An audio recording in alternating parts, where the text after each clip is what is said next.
Magandang hapon sa ating lahat. Ito po ang ating lagay ng panahon ngayong araw. Base nga po sa ating satellite imagery, wala po tayong binabantayan na sama ng panahon sa loob ng ating Philippine Area of Responsibility. Sa halip po, itong southwesterly wind flow ang nakakaapekto sa may western section ng Southern Luzon, particular na sa Palawan at Occidental Mindoro. At yung easterlies naman po o yung hangin na nanggagaling sa karagatang Pasipiko, ito naman po yung nakakaapekto sa may silangang bahagi naman po ng ating bansa. Pero sa buong bansa natin, ang aasahan natin na weather condition ay bahagyang maulap hanggang sa maulap lamang. Ibig sabihin, magiging maaraw po tayo sa umaga, posible lamang po yung mga thunderstorm o yung mga panandaliang mga pagbuhos ng ulan pagdating naman po ng hapon at gabi. At ito naman po yung ating inaasahan na lagay ng panahon bukas. So buong bansa po natin, asahan natin na magiging maaraw nga sa umaga, may tsansa lamang ng mga thunderstorm activities sa hapon. Ito po ang ating mga agwat ng temperatura kung saan posibleng pumalo ng hanggang 33 degrees Celsius sa may Legazpi at sa Tuguegarao at posible din po hanggang 32 degrees Celsius naman dito sa may Lawag. Sa Metro Manila, asahan natin ang agwat ng temperatura na 25 to 31 degrees Celsius. Dito naman sa Tagaytay, 21 to 29 degrees Celsius. At sa Baguio ay 18 to 24 degrees Celsius.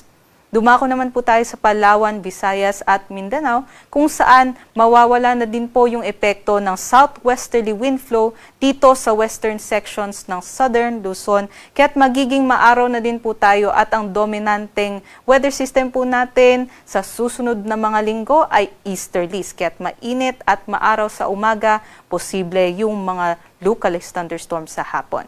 Ito naman po yung ating agwat ng temperatura sa Palawan, Visayas at Mindanao. Asahan po natin na magiging mainit dito sa may Zamboanga at sa Davao, posible hanggang 33 degrees Celsius ang kanilang maximum temperature. 32 degrees Celsius naman sa Cebu, sa may Cagayan de Oro at sa Tacloban, 31 degrees Celsius naman sa Puerto Princesa at sa Iloilo at hanggang 30 degrees Celsius naman dito sa may Kalayaan Islands. Para sa ating sea conditions, wala din po tayong nakataas na gale warning sa anumang baybaying dagat ng ating bansa, kaya't malayong makakapagdayag ang ating mga kababayan. Mag-ingat lamang po dahil during thunderstorm activities ay posible nga pong tumaas yung ating mga pag-alon. Ngunit sa ngayon, banayad hanggang sa katamtaman naman ang ating inaasahan ng mga pag-alon. Ito naman po yung ating inaasahan na lagay ng panahon sa susunod na 3 araw sa Monday hanggang sa Wednesday. Easterlies pa rin ang ating aasahan kaya't magiging generally fair weather conditions po tayo sa buong Pilipinas. Ngunit pagsapit naman ng Martes, posible po makaranas tayo ng kalat-kalat na mga pag-ulan at maulap na panahon dito sa eastern sections ng Luzon at Visayas. Particular na dito sa may Bicol region at doon din po sa may Aurora at Quezon. Posible po tayo makaranas ng mga maulap na panahon sa mga nabanggit na lugar hanggang sa Miyerkules. Dito din po sa Visayas, asahan po natin generally fair weather conditions, mainit at maaraw. At dito naman sa Eastern Visayas, posible din po yung mga scattered rain showers o yung mga malawakang mga pag-ulan dahil pa rin sa mga kaulapan nitong easterlies. Starting po yan ng Tuesday hanggang sa Wednesday. Kaya't mag-ingat po tayo at magdala ng mga payong panangga sa ulan at sa matinding sikat ng araw. Dito naman sa Mindanao, aasahan din po natin yung bahagyang maulap hanggang sa maulap na papawirin.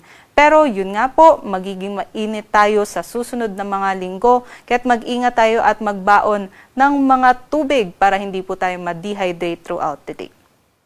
Para sa Kalakhang, Maynila, ang araw po ay lulubog mamayang 5:38 p.m.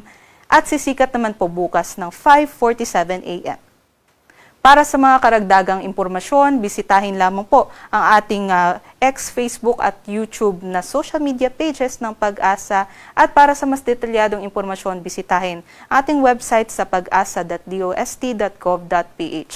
I-add ko lang po, para sa mga thunderstorm advisories, pwede po natin itong i-view sa panahon.gov.ph. Muli ito po si Lian Loreto. Mag-ingat po tayong lahat.